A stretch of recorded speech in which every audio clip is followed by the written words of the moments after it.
yeah, it was amazing. To stand up there and, well, I won't say get a trophy because the trophies caused a little bit of controversy amongst the Magic community, but it was more the accolade that I was really proud of. So don't think I'd ever do it again because it was the most stressful half a year. Only because I set the bar high for myself, and I think you just want it to be perfect, don't you? But and with that, it consumed me for 6 months of the year. But yeah, it was amazing. I'm really happy I've done it, and who knows, I might look at the stage one in a couple of years' time. But it was a fantastic night.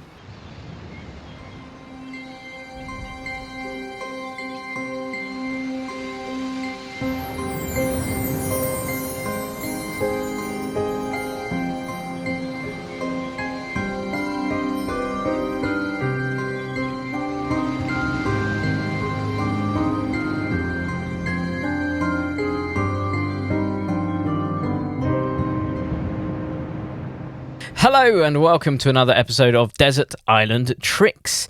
Today we have a guest which I'm sure you already know, and if you don't know him then you absolutely have been living under a rock, because he is the current Magic Circle Close-Up Magician of the Year. Oh, that is a big accolade if ever there was one. He now looks it's a bit like when someone gives you a really big build-up before a show, and then you walk on and you're like, well, I hope that everyone's not disappointed. You definitely will not be disappointed. He is one of the most creative magicians I've ever known, and I've had the opportunity to see him throughout the years perform in tons of different places, from the West End. I saw him in a great show in the West End, which apparently he's doing again. So I have to get tickets for that, which was superb. I've seen him at the Magic Circle. He's really great at thinking up not only just really clever tricks, but also really clever presentations. He really puts a lot of thought into the theatrics and the performance side of magic just as much as the clever methods. So I know you're going to absolutely love this episode. I'm really excited to finally get him on here. We've been trying for a little while.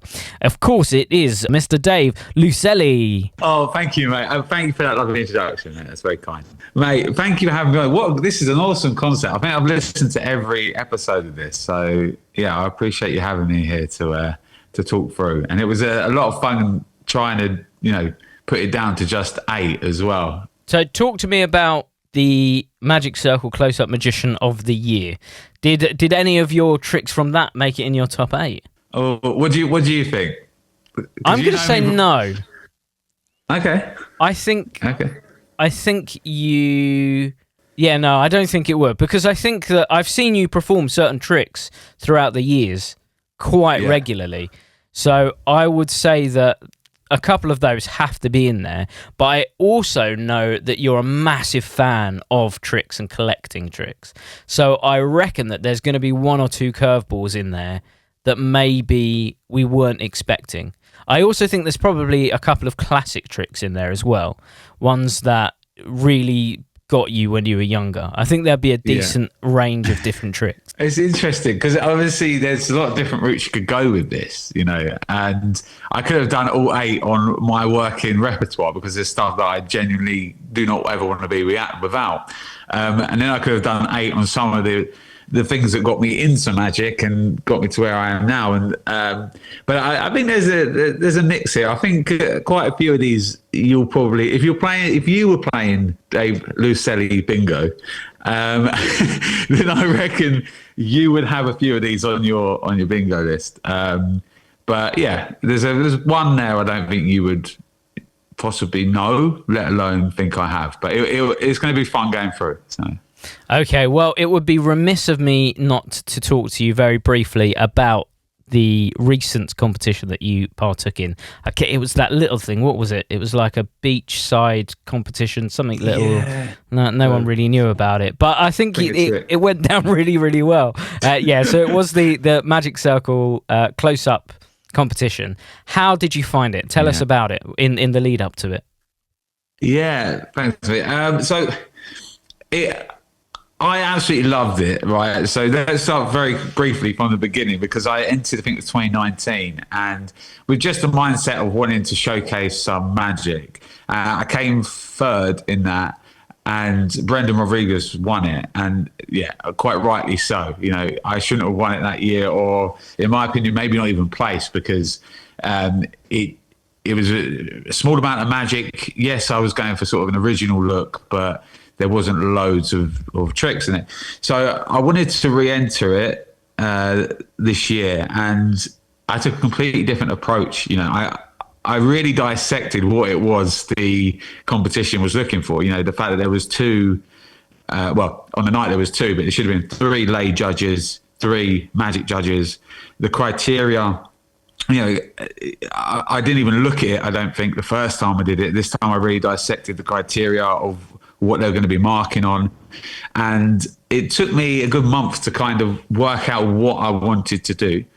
And then from there, it was another 4 to 5 months of working it and polishing it and changing it. And I think I've sent you multiple videos of like day one to then midway through, and it changed massively, but all with the mindset that I wanted to win the competition this time.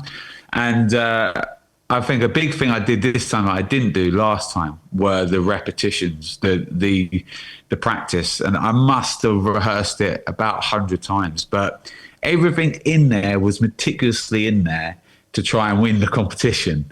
So I knew there were lay judges. So trick 1 and the ending were for the lay, because it allowed me to my character to come out. The middle section was for magicians, which was the section with the portable holes and the box and all of that. So yeah, when it got to the actual day of doing it, I had the reps in so much. I was still, if you ask the other competitors, I was still set up in the changing room running through reps, even just before I was going down to go on. And I think that's just because I wanted it to run how it was in my mind. And the only way to do that is to get the practice in.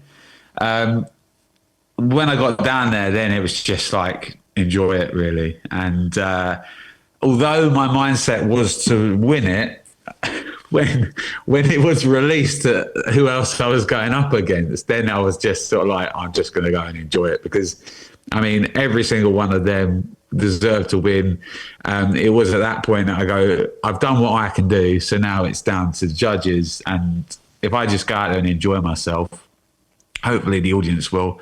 And yeah, that's what happened. And yeah, it was amazing that, you know, to stand up there and well, I won't say get a trophy, because the trophies caused a little bit of controversy amongst the magic community. And but it was more the accolade that I was really proud of. So yeah, I don't think I'd ever do it again, because it was the most stressful half a year, you know, only because you know, I set the bar high for myself, and I think, you know, you just want it to be perfect, don't you? But and with that, it consumed me for 6 months of the year. But yeah, it was amazing. I'm really happy I've done it, and who knows, I might look at the stage one in a couple of years' time. But yeah, no, it was a fantastic night.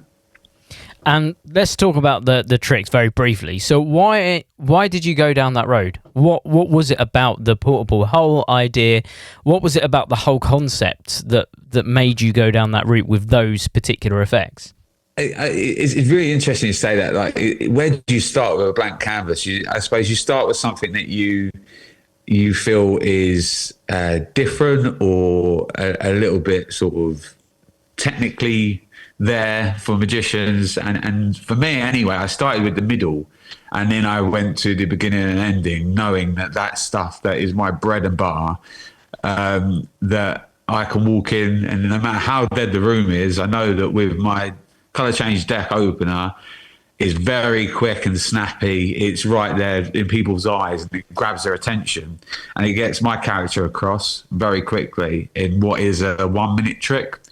So I was like, that has to be the opener, because also it's there for magicians. Instead of a color changing deck happening just once, and this is the Mystique color changing deck that I put out with Alakazam many years ago now, and the original bit with it is that it happens in stages. So when they're looking at the first stage, that's changed, and they look back at the hand, and the cards in the hand have changed, and then the box goes, rather than it just being the cards are going. So what that allowed me to do was have the concept of, you know, I'm going to start by just seeing how observant you are as as a crowd, little observation game for you. So now instead of saying pick a card, sign a card, because you don't know how many card tricks are going to be in a competition. So I try to stay away from card tricks in competitions just because of that. And so I was like, right, if I put cards in, it's got to be quick and snappy. So that was why that went in. Puts me across to the crowd, gets them comfortable. And then the whole middle section started from molecules, which was originally was a coin, silver coin, that you can manipulate the particles and molecules in the coin to create, and basically open your hand. It's a solid ball bearing that falls on the table. It manipulates back to being flat again, and it just plays with these weird elements. And then works on it in a different way, and I play with it with a flat 8 ball and a small 8 ball. So it's a keyring sized 8 ball for pool, and that would flatten down and again then go back big again. So that was originally, I was like, I want that to be in there, but I want to just sort of work, sort of adapt it a bit more so it plays bigger and there's more moments with these little black holes. And from there, it really is, you talk about stand on the shoulders of giants and all that sort of stuff, but collaboration is one of the most important things, I think, especially when you're devising routines, because I've got a close-knit, number of friends that I'll send the videos to, and that act was very, very different 4 months prior, very different. And just by getting people's opinions on what looks good and what didn't, it shapes the act to be what it was, really. And would I take it to FISM? Would it win at FISM? Absolutely not, because the concept is different. And it was interesting because I heard a few things through the grapevine. Everyone's entitled to their opinion. People were saying that if the lay judges weren't there, then I probably wouldn't have won. Right? So I would take that, and do you know what I'd say to that? Yeah, probably right.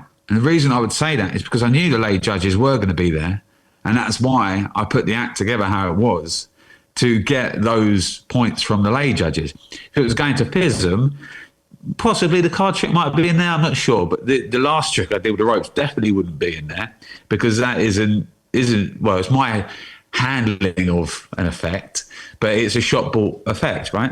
But it had reasoning to be in the Magic Circle act because it was aiming at the lay people, as well as the little bits at the end which threw the magicians off.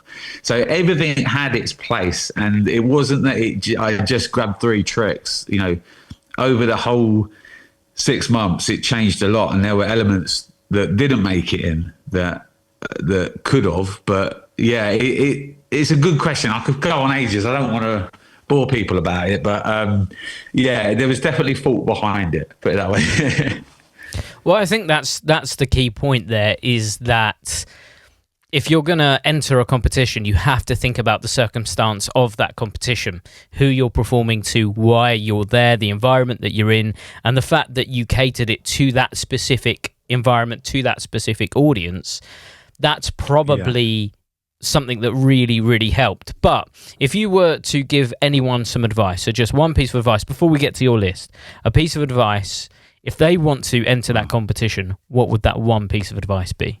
Well, ultimately, just give it a go, because you've got the sifting process. I think there was 16 magicians that sent in their application videos. And very quickly you realise, if you don't make it through the sift, then you just re-look at what you've done and you take the good points and you move them forward and you try again next year. I think that there is absolutely no harm in trying. Obviously, just understand you could, when you open the email, see 5 or 6 other names that are huge and go, oh my God, what am I doing in this competition? But ultimately you wouldn't get through to that last stage if they didn't feel you were worthy of being there, I'm sure. So I honestly would say you've got nothing to lose. If you make it through that first stage of the sift to the final, then you're worthy to be there. If you don't, no one needs to know about it. And ultimately, what you got to lose, So get a concept of an idea, have a play with it, and you've got absolutely nothing to lose by putting that video in, and lots to gain if you do get through. If you don't, it's a learning process. And trust me, I've been knocked down many times and I've got back up and it's better and stronger than it was before. So just give it a go would be my advice. Well, it was a great evening. I watched it live and I thought you were very much deserving. So well done again. But we are here for a particular reason. And that's because we are about to maroon you, Dave, on your very own desert island. When you're there, you're allowed to take 8 tricks, banish 1 item, take 1 book and 1 non-magic item that you use for magic. Any particulars like who's there, what's there, we do not mind. It exists in your imagination. So with that being said, let's find out, Dave, what you put in your first position. Okay, so position number 1, I'm going to start out the gate with one of my effects. They're not all my effects, I can tell you that. But do you know what? There are a few in here just because why not? They are things that I don't want to be without. So this first one, I think it holds more sort of close to my heart than anything else really. And this was the first ever trick I released. And ultimately at the same time, something that is still in my working set today. And that is called squash. So squash was an effect inspired by a Mark Shortland trick where he had 4 different coloured cars, toy cars that he would squash basically. They'd pick a colour, pick a card, sign the card goes back in the pack, they pick a toy car, and that toy car gets slammed down into the pack, spread through, and on the back of a card is like a squashed animated car of that colour. And then he'd turn it over, it'd be the signed card, you push it out, and the card would now come back out the card into their hands, and it would no longer be on the back of their sign card. So I saw this when I was in the Young Magicians Club, and I was sort of heading towards 17 years old, 16, I think around about that time, when alcohol was cool. It's not cool, kids, don't drink. But to me, at that point, I decided that a toy car was not cool enough for me. And so I decided to look at it as the similar effect, but play with bottle caps. So my effect is they pick a card, sign the card, gets replaced back in the pack. You pick up a bottle cap off the floor or wherever it might be, place it into your hand, hold your hand over the deck, and then slam your hand down into the deck. Bottle cap has gone. As you spread through, you now see animated in the back of a card, a bottle cap, turn it over, it's a signed card. Get them to cup their hands, and now you bring the card away and you sort of bend the card up and down. And now when you push it out, that cap that went in solid, normal cap, now comes out crushed as it looks in the picture. So not only have you got the moment of it being in the card, but now its form has changed and they can keep the squashed cap and the card. For me, this is just... it's one of my top close-up effects because it never stops getting good reactions. And we're talking, oh God, how many years I'm doing this now? I mean, if we look at the Young Magicians Club, it's got to be near on 20 years that I've been playing around with this idea. And it still gets that great reaction. Ultimately, on the desert island as well, it gives me beer as well. So I'm not going to be without.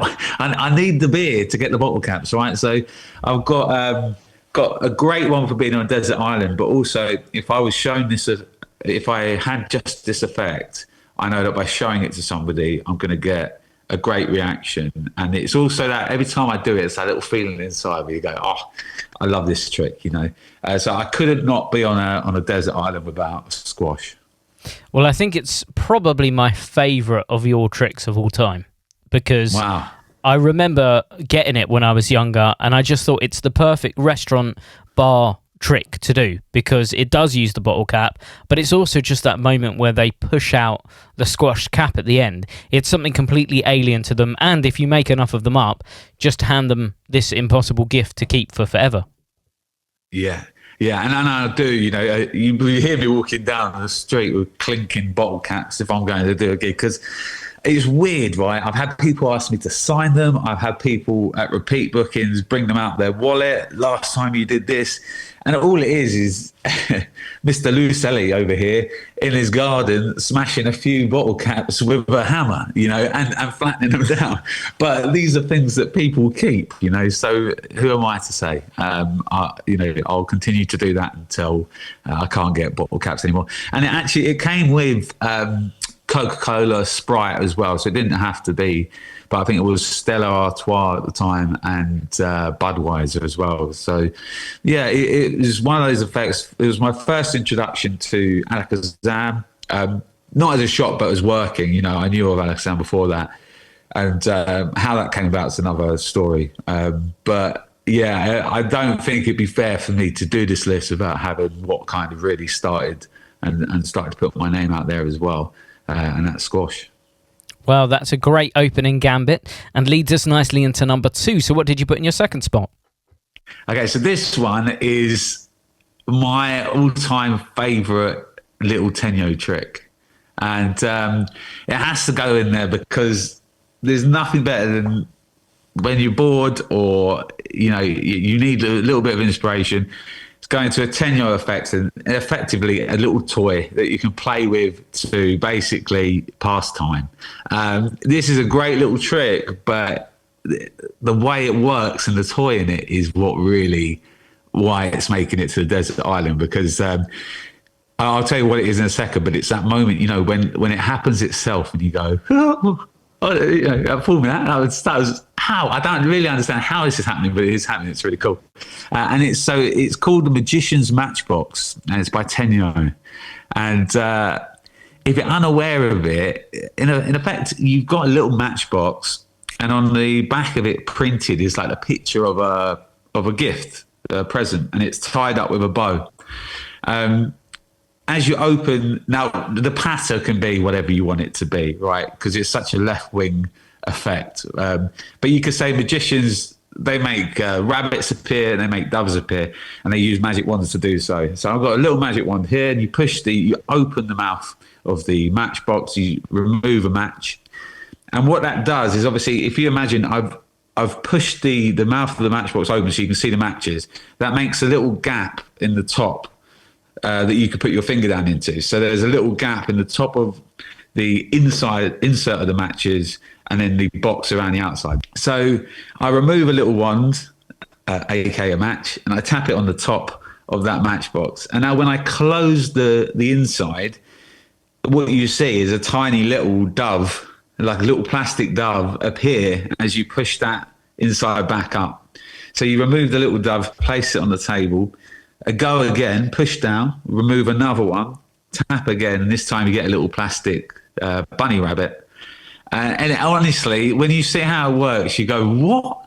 Like the way it works, it just works, right? The mechanism just does it for you. And then the best bit is that you then say, now obviously these had to come from somewhere. I don't have a magician's hat, but I did have that gift that was tied up. And as you turn it round, now the ribbon is open, the box is off the gift, and it's printed on the matchbox, so they can see, they can rub it. It's not changing, and it really is just one of those effects that absolutely blew my mind. I think these were the days of Davenport's when I used to shop in there before I demmed in there, and I think it was something like £18 or something. It was quite a lot of money to myself at that time, and I didn't really know what I was going to get, because these things just kept appearing. I was like, how's he changed the picture? I don't understand. Before I sort of understood those sort of principles. And when I got it, I was not disappointed. It was just one of those effects and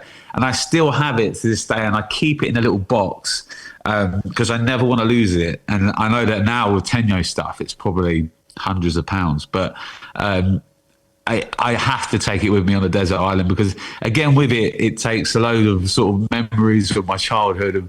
I used to show that trick to everyone, and I love it. So yeah, Magician's Matchbox by Tenyo. It's funny how many Tenyo tricks we're getting in everyone's list. It does seem to be a sort of staple. Now, what's interesting about your selection, rather, is that normally we get Crystal Cleaver, and Invisible Zone. Those tend to be the two main Tenyo ones. So it's really interesting that you've gone for this one. Do you collect other Tenyo tricks? So would there nearly have been other ones on your list? Yeah, absolutely. When I say collect, I'm not a collector in the fact that I'll never open the packaging, and that's probably much to my I could probably go and make a load of money out of the ones I've got, but it's not for that. I've been collecting playing cards for years, and recently I've gone to, why am I not opening these and just getting the experience of opening that deck of cards and enjoying playing with them? Because if I don't, no one will. Like, I leave them to who? My boy might then do the same, but what's the point? We buy these because we want to play with them, and Tenyo is that. If I got a Tenyo effect, ultimately it's being open, it's being used, and it's being shown to people. I wish I knew the name of it. I wasn't prepped with the name for this one, but the other one that would have made it for me was the dice, the 8 dice that come out of the little stack, the little holder which only holds 4. Again, the method behind that is just brilliant. If you haven't seen it, it's a little, what would you call it? A little tower, tiny little plastic tower, which just about holds 4 dice.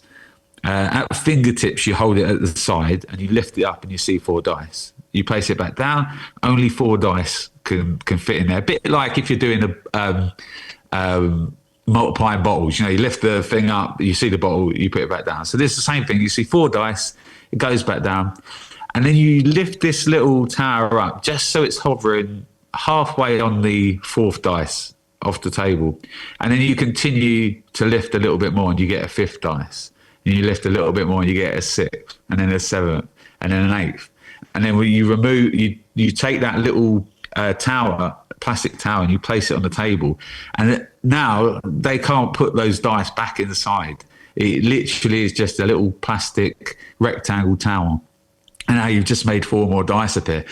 And again, it's that the methodology behind it, the toy that you get. If I'm right, I think Tenyo, am I right in saying Tenyo is owned by Nintendo, or part owned by Nintendo? So Nintendo obviously is that, it's games, isn't it? And they're known for, I'm probably wrong now, and Tenyo enthusiasts are going absolutely crazy at me. But my point is, these things that are magic tricks are sold as toys, back in where they originate. So for us, it's, as a magician, it just ticks both boxes of, wow, it's a magic trick, but oh my God, that's a toy as well. So I don't know if you're searching that or whether I'm right or wrong on that, but yeah, I definitely know they did a collab with Angelo Carbone and Nintendo, and created an amazing game with tricks. I know that happened, but something in me was saying that Nintendo owned them, but yeah, maybe I'm wrong with that. Well, someone will tell us. Someone will tell us in the comments. There will be hate below, but that's fine. That's all good. Apologies in advance. I've not researched that information, and I'm probably wrong, but I'm right about the Angelo Carbone bit. So Well, I think that's a great one, and that's a curveball one, so I wouldn't have put that on your list. So yeah, that makes it a bit more interesting. So let's see where you go with number 3. So number 3 for me is the Harmonica Chop Cup by Leo Smetzers. And Leo is, I just love Leo to bits. He's such a great guy, but an awesome creator as well. And what the Harmonica Chop Cup is, and I've had this conversation with him, so we'll get back onto that in a minute. I'll just quickly explain what it is. So in effect, if you've ever seen a camping cup, like a silicone cup, which you could flat pack. So it pops open, almost like a couple of ridges, pop open, and you use it as a camping cup. And then you can literally flat pack it back down, and it looks like a little flat hockey puck disc. And it, in effect, is a chop cup. Okay. And from that, it just opens up so many awesome ways to handle it, and the subtleties, so that you can show it looks like you haven't got an extra ball, really. You show your hands empty, you've got a flat little hockey puck cap on your hand. And it actually starts, I start with it inside the card box. So I say, do you know how many are in here? They say 52. I say, no, just one. Have you seen one of these before? This is a camping cup. I'll show you what I mean. So it's flat pack in your hand, you pop it open, And then I have a three-phase routine that I do basically with this chop cup, ending with an 8-ball appearing inside the spectator's hand. And what I love is that you can play this up off the table, and that moment the 8-ball appears, the cup is not on the table or their hand. You lift it to show the 8-ball. You actually hold the cup above their hand, click your fingers twice. On the second click, the 8-ball drops out, thuds straight into their hand. So it allows you to do holdouts through the cup as well, because obviously it's silicone. I never had so many ideas, and my brain was able to run with creativity when Leo showed me this. And it will go down as one of those effects that, and I hate, lots of people hate the saying, I don't know why, I love it. Pack small, plays big. And it really does. I've managed to travel to some cool places, and this will always be one in my main luggage and one in my holdall, just in case it goes missing. But if there's something that packs down that flat, it has to be with me on the island. And it gives me a nice cup to drink my beer out of as well, doesn't it? Why not? But yeah, just back to the name. Now, what's hilarious is the way that it folds down like an accordion. But Leo, I think it was just language barrier. He's called it harmonica. But for years, I believed that the accordion was a harmonica, because Leo convinced me. I don't know why, just because I called it so many times. So when I was talking to my friends, I go, yeah, it packs down like a harmonica. I go, what do you mean? Well, like it folds down like a harmonica. It goes, yeah, but what do you mean a harmonica? I said, the big thing that they play and they back and forth and it makes that terrible noise, a harmonica. Because Dave, a harmonica is something you blow into it. I went, oh my God, he's right. Yeah, he's right. Leo, I was like, yeah, mate, I think it was accordion you meant to call it, but it's too late at this point. It's like nearly a year on release, and it's gone out as, the Harmonica Chop Cup. So, yeah, it's an amazing effect, and everyone loves Chop Cup, and I think just to have a different take on it, and actually when I perform it, if you see it in my Penguin lecture, I talk about literally going on a camping trip with my sisters when I was a kid, and straight away you put a nice hook into a presentation, but also the cup backs up that hook, because they have that visual moment of it, and they can now relate. Oh, but I've never seen a camping cup before. So yeah, it suits my style. If I was playing something like the Magic Circle, I've played that at Magic Circle, but maybe the Castle or something like that, where you want that elegant look of that spun copper cup or that gold cup, yeah, then great. But this is a working close-up chop cup routine, and yeah, Leo Smetzer's Harmonica Chop Cup, or the accordion chop cup, whatever you want to call it. I was going to say, a lot of the magic that I've seen you do normally involves ordinary objects. So it's normally things that you would find around you every day. Even if you look at the Tenyo trick that you've chosen, out of all the Tenyo tricks that you could have taken, you've gone for an organic looking prop, right? It's one with the Matchbox. Yeah. So is that why you went for this particular chop cup? Because there's so many chop cups now around. Yeah. Was it purely because it gave you that different concept, or was it just because it was organic? That's a good question, mate. I think because you know me as a collector of magic as well, but it never stays in its packaging. It's always trying to be worked. So yeah, of course, I've gone around and I've worked and I've tried to work in like these nice spun cups, also the mini ones, the leather chop cups. So I've tried to work them all. But I just think with Leo's one, I never had that much. With the others, I didn't get what I got with that, of this, I can create this awesome, this story, this hook. And I think, yeah, the organic side of it does appeal to me a lot. And I think subliminally as well. It's interesting you brought that up, actually, mate, because when I think about it, yeah, there is a lot of the stuff I do that tries to fall into that category. And I didn't think about that before. But I think possibly it's just because it adds that extra layer of wow. If someone's seeing something with an item which is bought from the shop versus an item they haven't seen before, there's there's more of that connectivity, yes, but also subliminally, it's like, well, I could buy that in Tesco, so I know there's nothing. It could be gimmicked, possibly, you know. And you can buy camping cups. You actually can. They're only a few quid. But the fact that Leo's done what he's done with this one, it now takes something that they see on an everyday shelf and makes it for a magician to use. So yeah, that is a good point, mate. I think possibly subliminally, yes, is the answer to your question. But I think ultimately, it was the route that it opened creatively that went, oh, I can hide the first load doing this, and I can now, you know, have that final load without them knowing because of this. And so, yeah, I think it was probably a mixture, mate. Well, that leads us nicely on to number 4. So what did you put in your 4th spot? So 4th is another one of mine, but you haven't been able to get this for a very long time, but it's still the one that is my go-to, and that is Envision.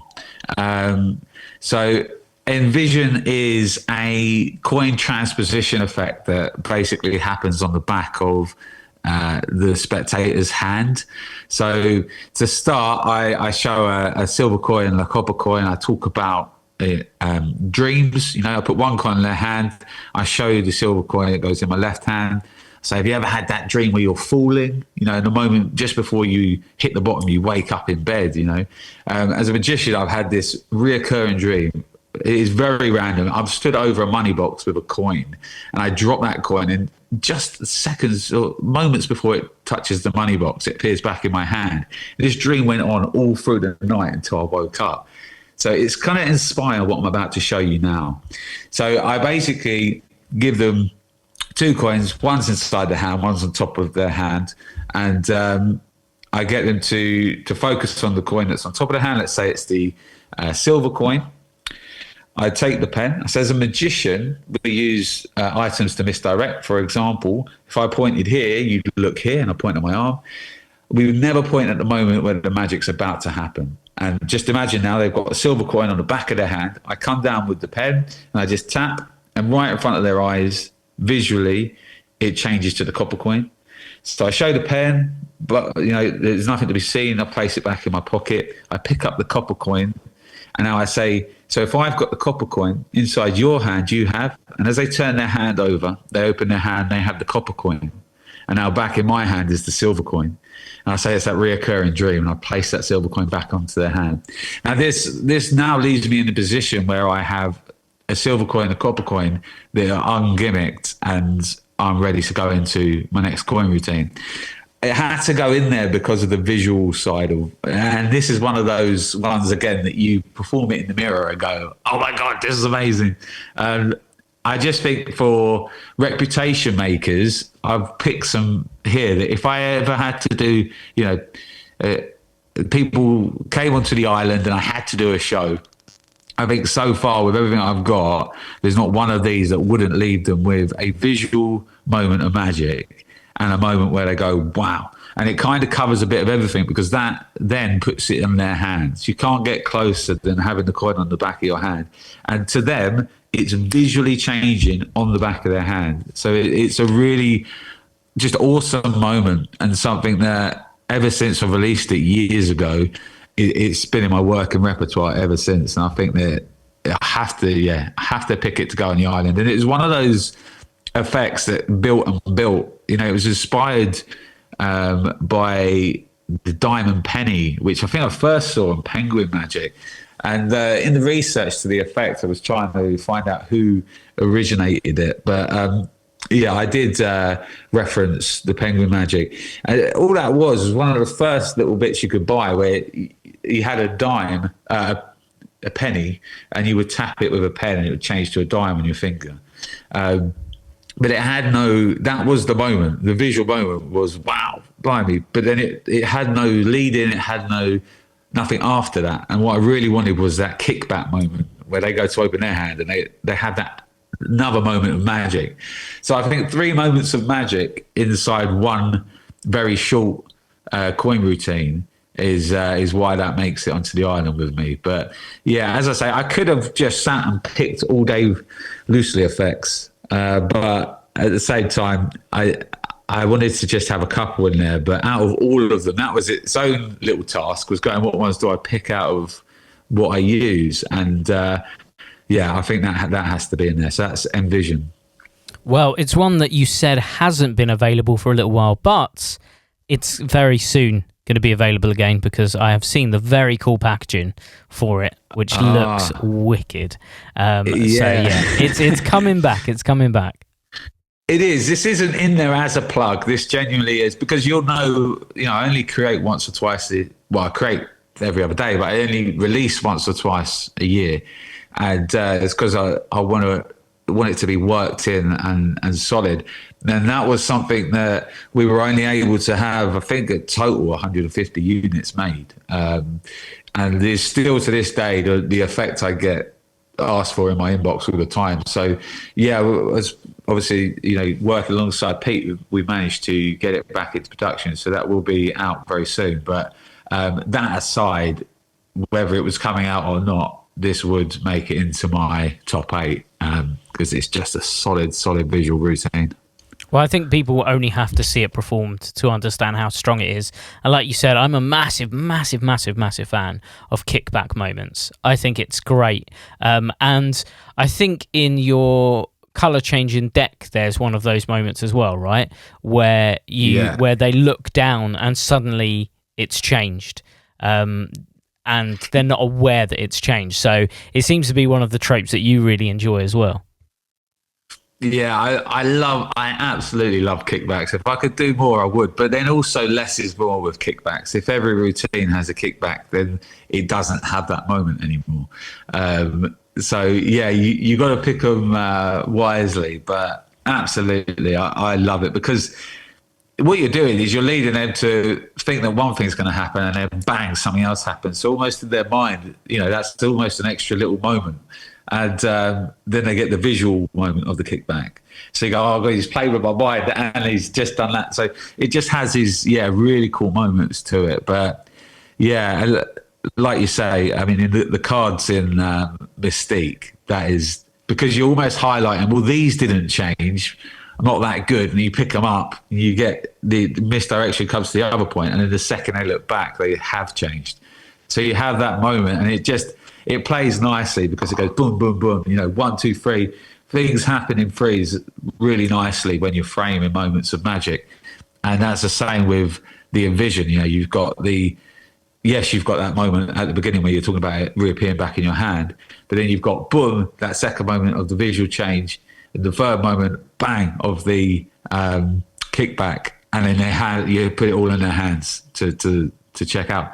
So yeah, kickbacks are awesome. The routine's visual, and it plays on their hand. I don't know what more you could really want, in a close-up effect. And it packs. Yeah, we go. Packs small in your pocket. So hopefully I wouldn't lose it in the sand. I'll just keep it on me. But yeah, great effect. Well, all of your tricks so far could pack small. So you could literally put these in a small bum bag or fanny pack, and travel wherever you needed to go with these. And there is some intention behind that as well, because as well as I do, when you're traveling around, especially if you're going abroad, it's really tricky trying to get certain bits on you and out to do the show. So when I travel, I'll always travel with a set of the show in my main luggage, and as much or as close to a set of the show in my hand luggage. And the next one actually leads us nicely into number 5, if you're happy for me to go there. Yeah, let's go for it. So what's in your 5th spot? So the 5th one is my no tear torn restore paper balls overhead routine. And it's been named a couple of different things. So I actually see it on my Penguin lecture, it's called one thing, and in my notes it's called something else. But it in effect is inspired by Slidini's paper balls over the head, but under the guise of having I'm going to teach you a trick, or normally I'll get a child up to help me. So in effect, I got oh, there you go. You got my notes there. Yeah, it's called, what's it called in there? Spectator TNR, or Yeah, Spectator TNR. Okay, that's in the lecture notes James just brought up. Nice little plug there, Jamie. Creative Collective Volume 1. Very nice. So, yeah, Spectator TNR. So, this, when you're traveling, I mean, the pinnacle of pack small, play big. I've played stages of 300 plus with this, and it is just 3 napkins. That's all you need. So, I get a spectator up. So, you're going to learn a magic trick. Are you excited? Yes. So, you open up this big napkin. And you basically say to them, I would like you to tear it down the middle. They tear it down the middle, they turn it, landscape, tear it again, tear, bundle it up into a ball. I then take that ball and I perform paper balls overhead. So without going, obviously, methodology is what it is when you see it. I throw that paper ball over their head and switch it for a paper ball that I've shown to the audience in my left hand. And now they get the moment of magic that the ball that they've just torn up now restores because they open it up and the crowd go wild for them. Obviously, the crowd are in on it. So you get this moment for the spectator. But then you get this awesome moment where you say, well, look, I'm not about to do magic for just one person. I want to try and make some magic for everyone. Whoever's with you on the stage, you get them to go and pick up the torn ball because they get the moment where you say, I'm sorry, I threw it over your head. So they look, crowd laughs, kid then goes, picks it up. And then you, whatever magic word you say it again. And as they open that torn up one, it's restored. So you get the kicker and the audience have the moment of magic. So you pulled the rug out underneath their feet because they're thinking, oh yeah, look, it's just pulled that child. It wouldn't fool me. And then you come along and you go, I just did because boom. And what's great about this as well is, when people say we're paper balls over the head, if they catch you throwing that ball over the head, then the gig's up, right? The game's over. The great thing about this, if the kid catches you throw it over the head, only in their mind, in their mind, you have just thrown a torn one over the head. Yeah. And the same with respect with the audience. So actually getting caught is quite good because, you caught me, yeah. But actually, let's try some real magic. Go pick that one up you just tore. And now that's restored. They go, whoa, oh my God. So either way, whether you get caught or not, and you shouldn't do, I think it plays nicely when you don't get caught because that's how I created it. The structure's there for it. But ultimately, I wanted a paper balls over the head that was more than just a paper balls over the head because I've seen it done amazing by some amazing magicians, and the shoe goes over the head and the blazer that they were wearing goes over the head and all of this. But in effect, there's no real payoff moment of magic, right? Because it is the items going over the head and the spectator's reaction is what is the magic really. Whereas I wanted that moment of magic as well. And that's why, I devised that. But for something that is 3 napkins, spoiler alert, there's 3. For something like that just plays huge. Like we were talking earlier, maybe when this goes out, I've already done it, but on the 29th, I'm doing the Leicester Square Theatre again. And this was an effect I did there last time, and it absolutely brought the house down. It's something that I'm going to do again because when you can get a child that wants to come up and be involved because you bill it as their first ever trick they're going to perform, and you still make them the star of the show because they fool the whole crowd at the end by restoring that second one. The structure's lovely on it. Again, if I got napkins on the beach, effectively I've got toilet paper, haven't I? So, I've thought about these, JB. I've got something behind each one. So as well as being an effect that I would not want to be without, it's great because I love napkins with me as well for various other reasons.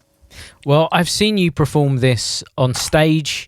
I've seen you do it in London. I've seen you do it at the Magic Circle. I've seen you do it in a close-up environment. I've seen you do it in the shop to people. I've literally seen you do this everywhere. And if I was playing Dave Loosley Bingo, this would have been probably my top 2 for the ones that I thought you would have put in there. And it's one of those routines, a bit like Dan Harlan's Starkle, where it really does play massive for what it is. And I know there that you've mentioned having kids on stage, but I've actually performed this at a wedding with a bride and groom.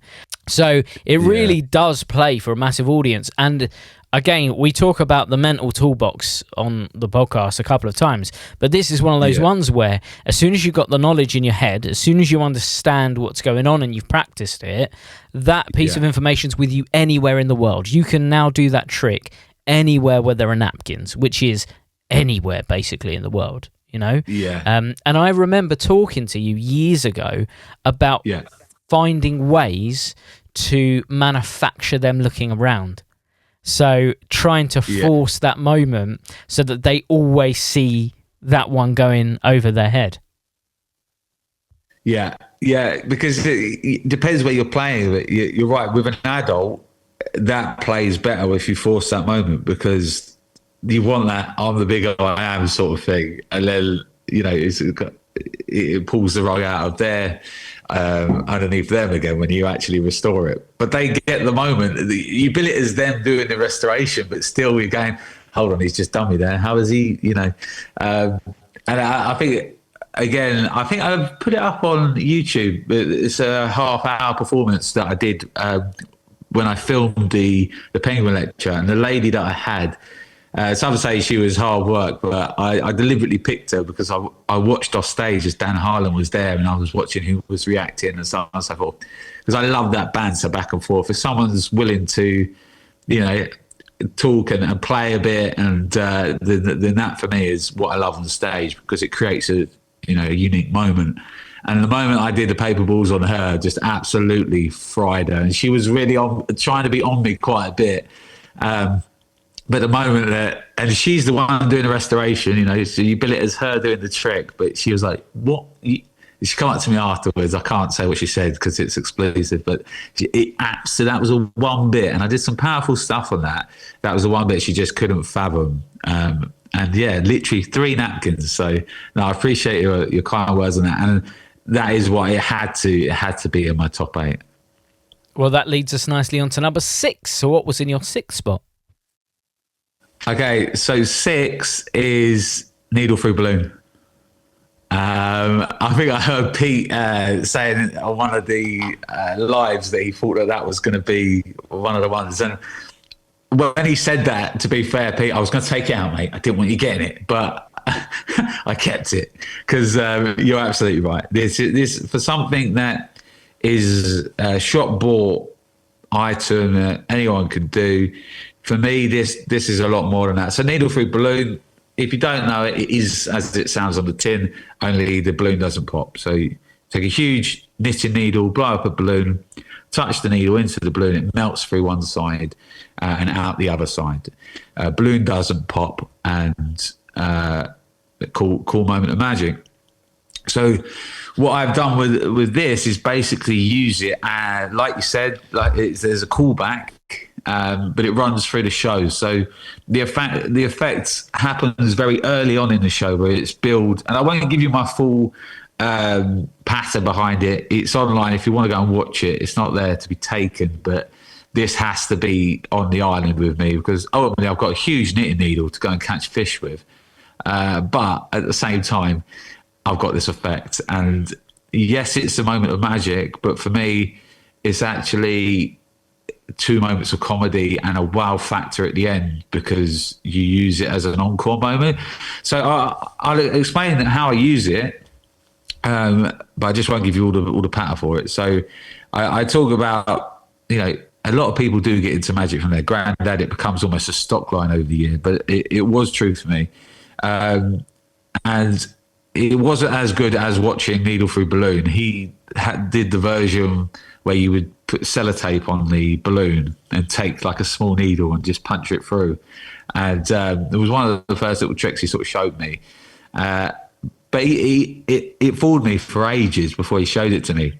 So he would pick me up on a Friday and take me back, look after me until my mum come got me, and he'd show me some magic. And this was great inspiration behind, writing this moment for the effect.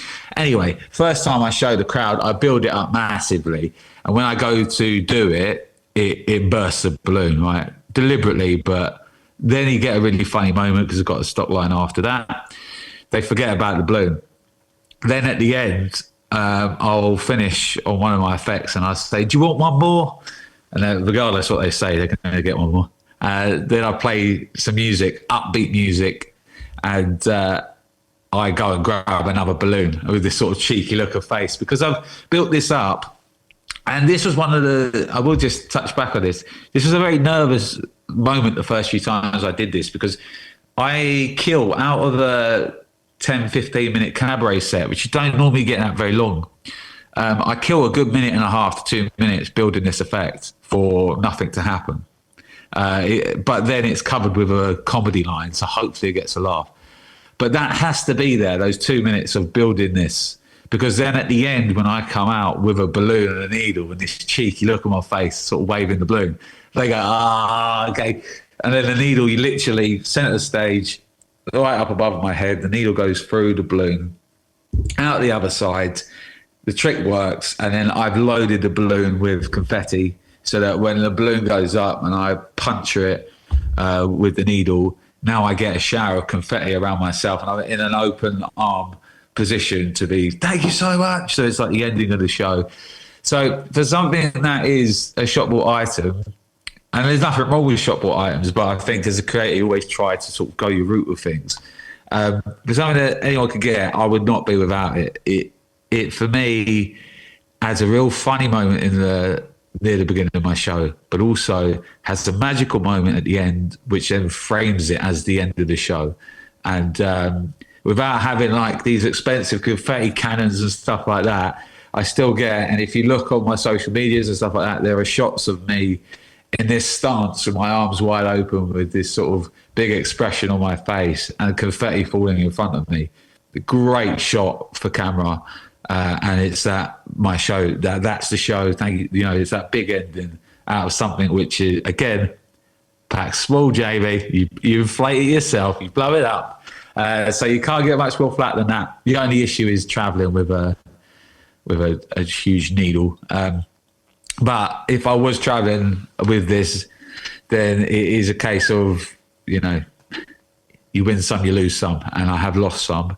And I have won some, and sometimes I've managed to buy some at the actual destination because it is a huge knitting needle. So, you know, they are, I wouldn't say readily available, sparsely available, but yeah, it's something that, again, has to be with me on the island. As I say, I can hunt fish with it as well. So there you go, Jamie. Well, what I was thinking there is, I know that you don't want people to take your scripting and stuff like that away, but if they do want to watch that video, what they can take away from that performance and that trick, which I think is really clever, is how, and we spoke about it, well, I spoke about it in the introduction, the theatrical side of what you do. You're very much into the theatre of things as well. And it's the fact that you've managed to create an entire story from this trick, which carries all the way through. And I would say that when you bring that balloon out at the end, and I've seen you perform it, the audience connect the dots without you really needing to explain what's about to happen. They are the ones that create the drama, and they create the anticipation in their head. And they're always expecting it to be another joke, because it tends to be like murmurs and giggles when you bring it out. It's not a oh my god, is it gonna work? It's a oh my god, here we go again moment. So then when it does happen, it really strengthens that moment, and it makes it feel like such an achievement for you.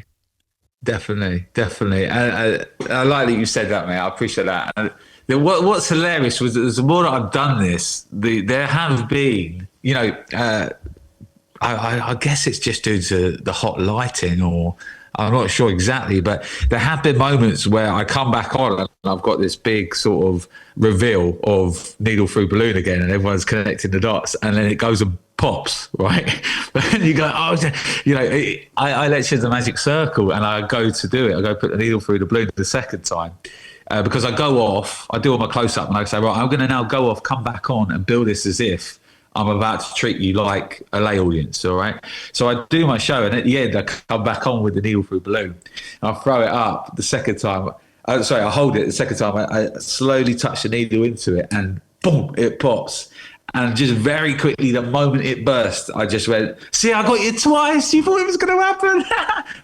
I had to get out of it, but that got a huge roar, and they loved it as much as it probably not as much as it going right. They probably loved it more as a Magic audience because I've built it again and got them again, if that makes sense. So that's just living in the moment. But ultimately, I'll have 2 balloons off stage, and they'll be my backup balloons with confetti in them. And the first balloon won't have confetti in it because I know it's definitely going to pop. But yeah, it's one of those tricks that's just it does a lot more for me than just needle through balloon. When I perform at gigs, I look at effects that tick these 3 boxes. Is it super strong and powerful? Yes. Will it last with your spectators for a lifetime? Absolutely. And does it leave them with a souvenir that perfectly captures the moment of magic? If that all sounds exactly what you're after, look no further than the liquid forks. These forks have been custom designed to be able to bend right in front of your spectators' eyes. It's so easy to perform, it's so visual, and trust me, they will honestly keep this impossible object because they've seen it morph in front of their eyes. It literally does the impossible. Not only that, Liquid Forks comes with 50 of these forks in each pack, and it comes with the full Liquid Forks routine taught by the world famous David Penn. Not only that, we have a subscription service. If you guys love these forks and you get through them at your gigs, we now offer a monthly subscription where you get sent a box through every single month at a 10% reduced fee. Like I said, you guys are going to be loving these. You're going to be performing them every chance you can. Trust me, the reactions are second to none. So guys, head over to alakazam.co.uk, pick up a set of Liquid Forks. You will not regret it. Easy to do. Leaves them with a killer souvenir. And to be honest with you, it's not cards, it's not coins, it's not mentalism. It's something beyond belief. Check it out now, guys, the Liquid Forks.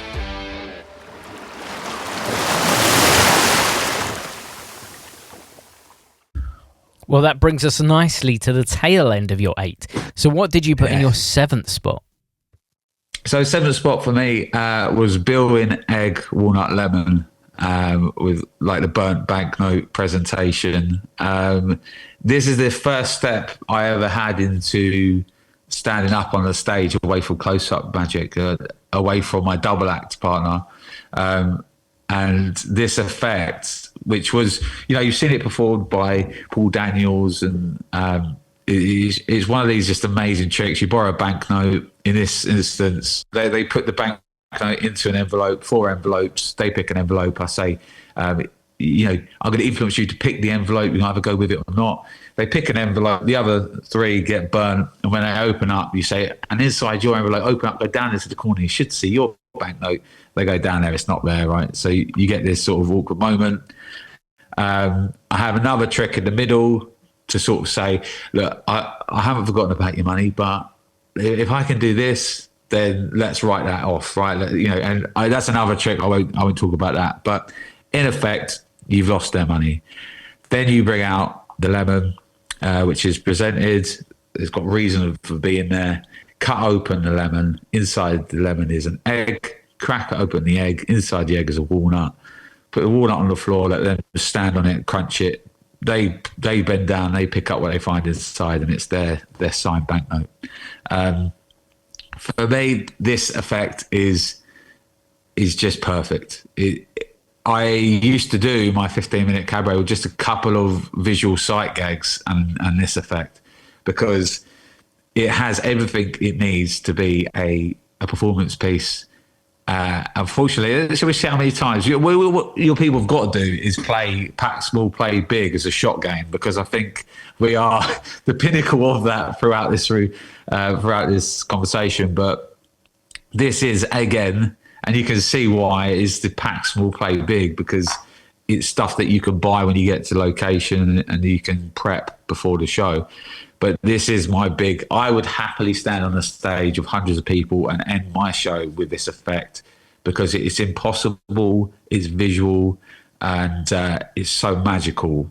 I owe a lot to it because it gave me the confidence to get on stage. I think it was Magic Night at Madame Jojo's in Soho, and I was absolutely terrified. You know, it was a proper Friday night crowd, and it was rowdy in there, and it's what they love that to be. But for me, I was so nervous backstage, but I knew the effect was strong, so I could have all the fun and the byplay around it. But yeah, I owe a massive thanks to Lee Hathaway, really, because he taught me this effect and sort of took me through it. And without that, I probably wouldn't have had the confidence to get onto stage until much later. Even though I was into performing arts, I mean, it was a very different thing standing up and presenting the magic than it was being in these production shows. But yeah, so Lee Hathaway's, I owe a lot to him for that, because although, Bill and Egg isn't his effect, he kindly, because he was so well known for doing it on the streets at that time, on Magic Corner in Covent Garden. I spent a lot of my time around there. I worked on the Magic Cave stand, so I knew Lee really well.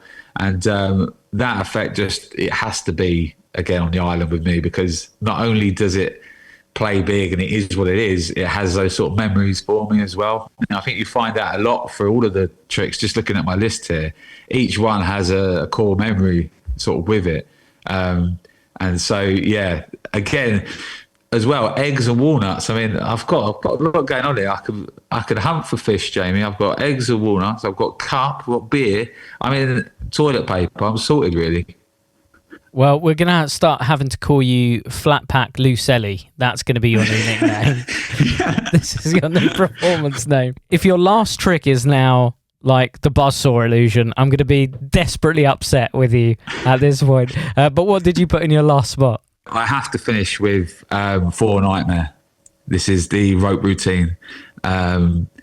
This rope routine it's taken me so many places. Now, this is an off-the-shelf purchased rope routine by Tenyo. And ever since finding it, it is one moment that I will not be without in a close-up environment or a stage environment. This is the rope effect that closed my close-up competition act. And at the end of it, I add in my own bits. But also the handling of it is, I would say, a big part of it. The second part of it is mine, but not by design. So it comes with instructions. I think they're in Chinese, and really the British instructions on it are not very good. So by no means on my own, I misinterpreted what I believe was the instructions that then create this moment, which for me is one of the most visual, which is where the long piece of rope and so I understand I haven't explained the whole rope routine here, but in effect, some really visual moments of magic happen with these two pieces of rope. One is short, one's long. They then both become long. You can then tie both together, peel off the knot, put the knot away, take the long piece of rope, fold it around on itself so it looks like a circle of rope is hanging on a long piece of rope, and then you can peel that circle off, so now it's a circle on its own. So when it gets to this bit, there's a moment where the presentation tells you to sort of thread the circle back on, so that you almost like putting the ends back on the circle of rope moment. I misinterpreted that. I couldn't understand what it was, so I just sort of went, well, if I do this, and what I do is I place the long piece up near the circle and I throw it through the circle, and it looks like as it goes through the circle, it transforms into one piece. So that is something, one of the most magical pieces I think I do in my show, and it gets gasps from the crowd. And then at the very end, I go back to the knot that I took off earlier, and something incredibly magical happens with that, which then leaves me again in that arms open pose stage of, you know, wow, sort of like, you know, that applause cue. Again, for something that is so small and plays so big, and it is, again, one I travel with everywhere. I take one in my hold and in my hand luggage because it just looks like rope. But it's very special rope. The only downside of this effect is how expensive it is. Otherwise, I think I would buy every single one off of the planet so that no one could get their hands on it. Because quite weirdly, I mean, it's not my effect, but through my handling and through doing it a lot, people tend to know me now for this trick and like to see me do it. So it's something that, again, has to go with me. And with rope, I mean, I can create traps to catch animals and stuff on them. Everything's had a little bit of thought behind it here, but I think that, yeah, I think you knew that was going to be in my list at some point.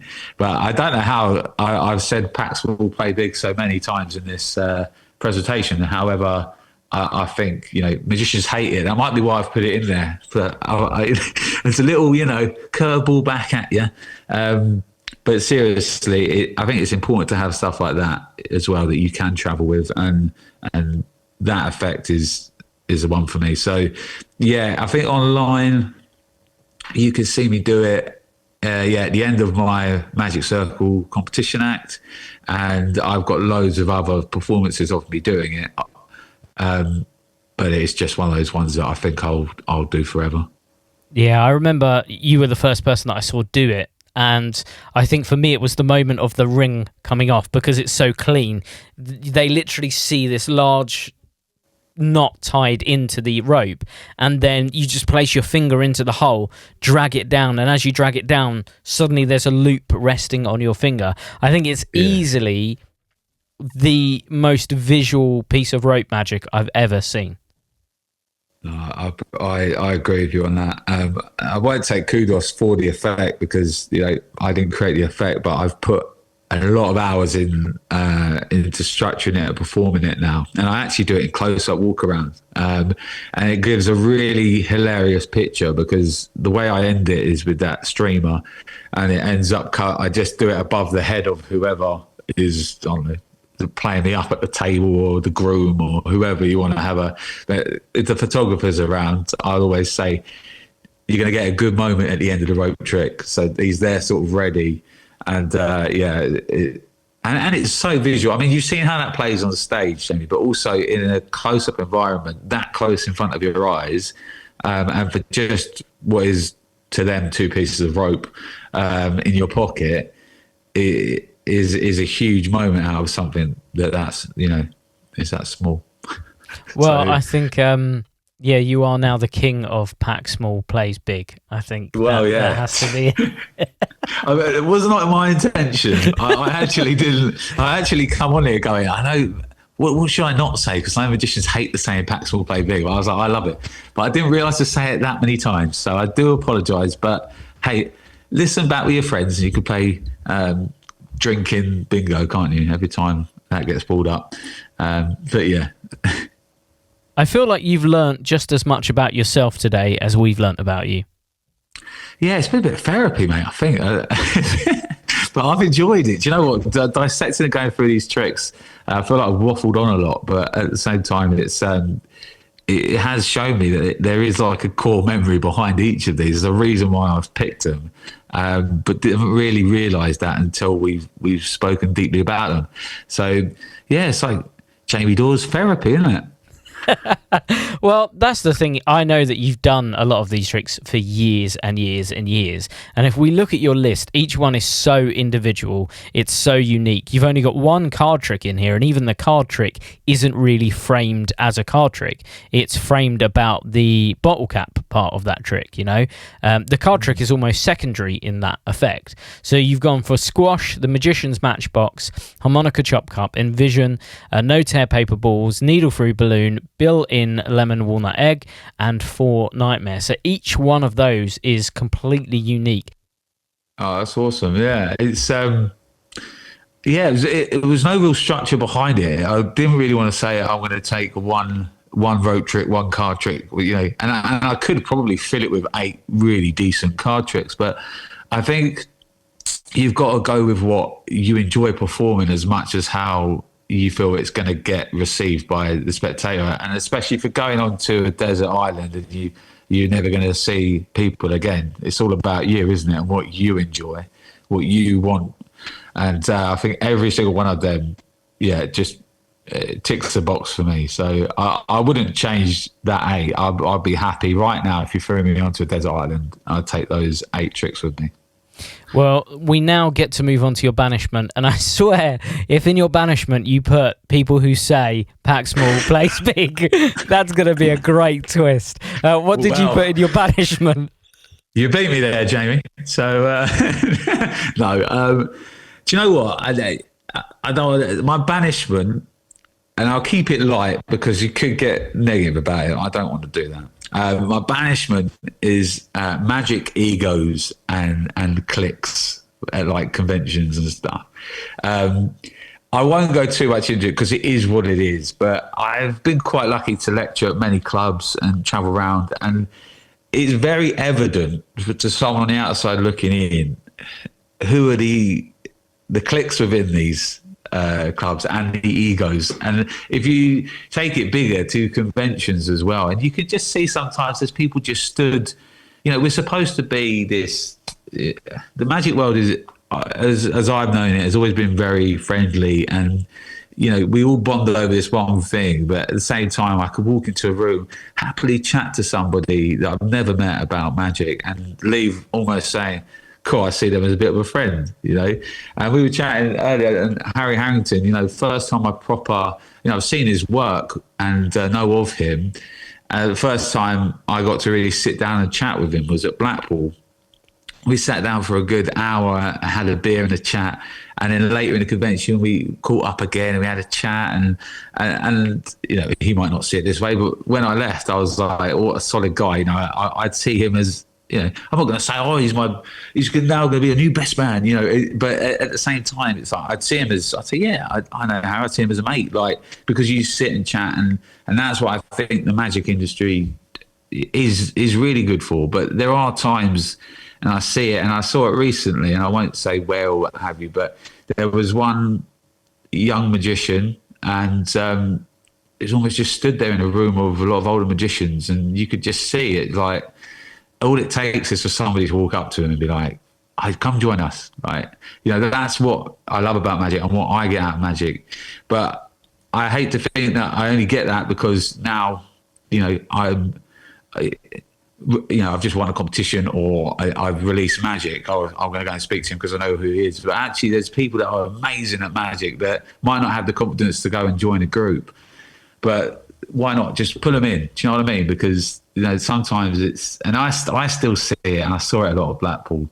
The same old cliques of people that you go, well, I'm not going to go and interrupt that because I don't. That is what it is. It's that clique of people, and it's that. But I think why it doesn't need it. Honestly. So I would banish. Is it clique or cliques? Cliques.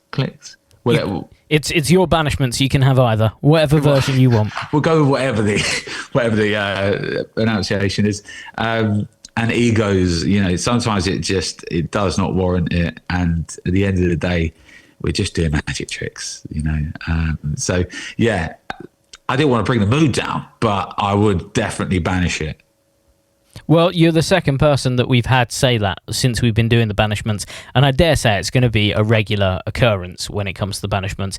And I wholeheartedly agree. I think it's a shame almost that we have cliques. And we're not just saying that's in magic, though, because there are cliques in every industry. Any industry that you go into, there's always going to be cliques. I'm sure in most normal jobs of some kind, there is a clique, right?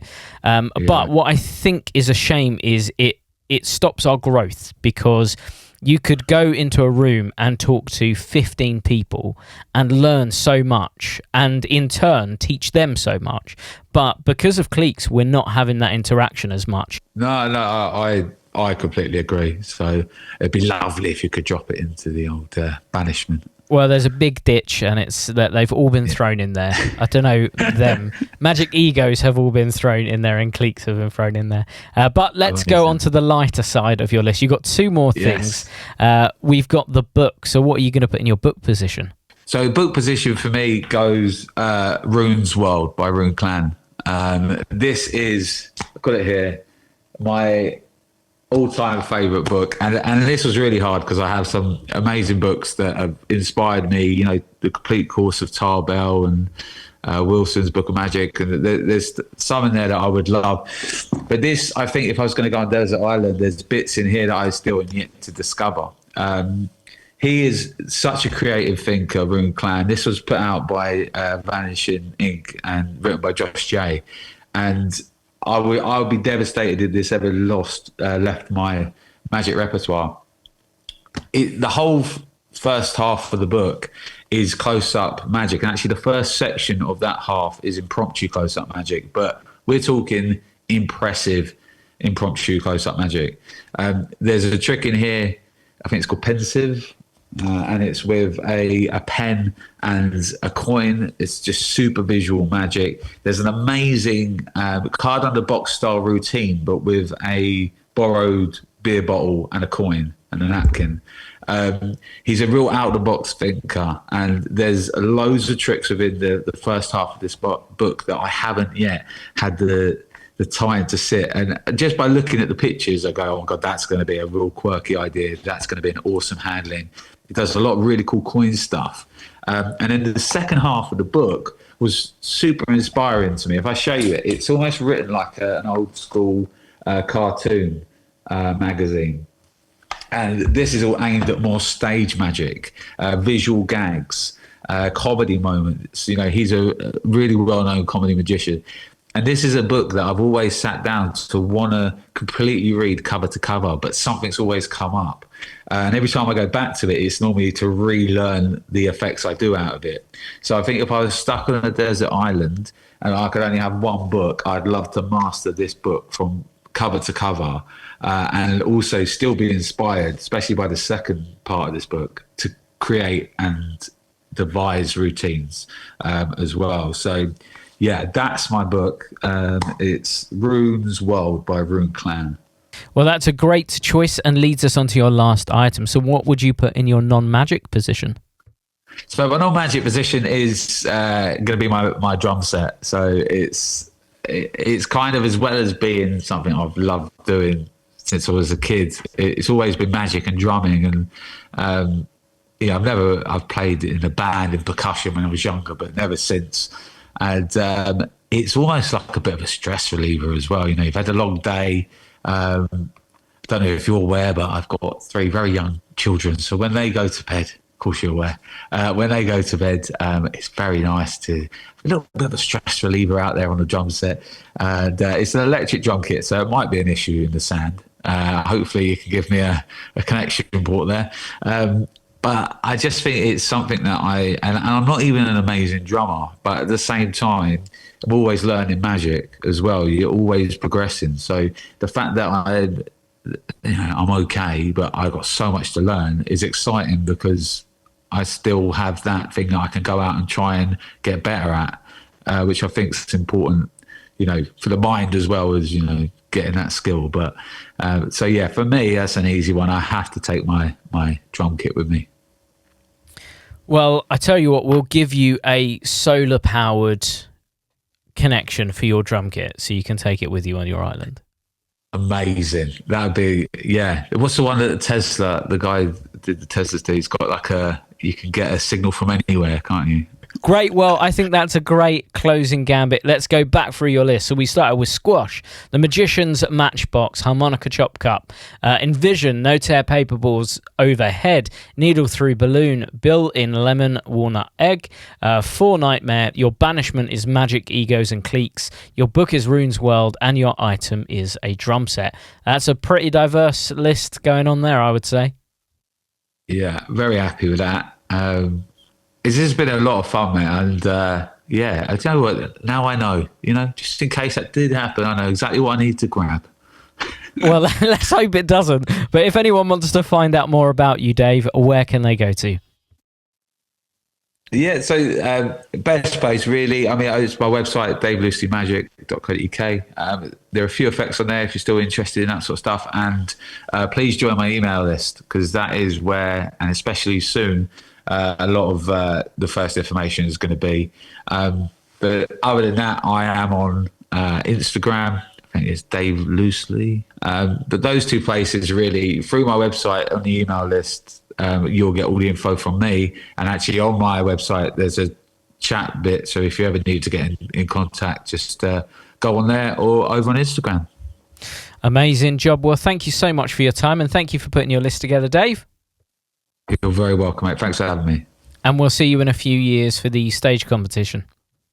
Yeah, don't quote me on that, but maybe. And thank you all for listening. Obviously, we'll be back next week with another episode. And don't forget, we do have Stranded with a Stranger. So if you want to send in your list of 8 tricks, 1 banishment, 1 book, and 1 non-magic item that you use for magic, send it to sales@alakazam.co.uk. In the subject line, put my Desert Island list. That way it comes through to me and we can get one of these recorded for you. Don't forget to put in a bio, and also don't forget to put your reasons for those tricks. So with that being said, we'll see you next week for another episode of Stranded with a Stranger and Desert Island Tricks. Goodbye. Hello guys, I'm here to talk to you about Alakazam Unlimited. This is the best streaming platform in the world, I'm telling you now. With Alakazam Unlimited, you get access to over 150 magic routines. This is video performances and explanations. We have card magic, coin magic, kids magic, rope magic, mentalism, stage, parlor, impromptu. We've got you covered. All of this for the low price of just £4.99 a month, and you can cancel at any time. Perfect if you've got commitment issues. Yes, I'm talking to you. Guys, you are going to absolutely love it. If you haven't joined the platform already, what the heck are you doing? Alakazam Unlimited is a streaming platform that you need to be a part of. Not only that, there is also exclusive content only available on the platform. Check it out now, alakazam.co.uk. Cheers.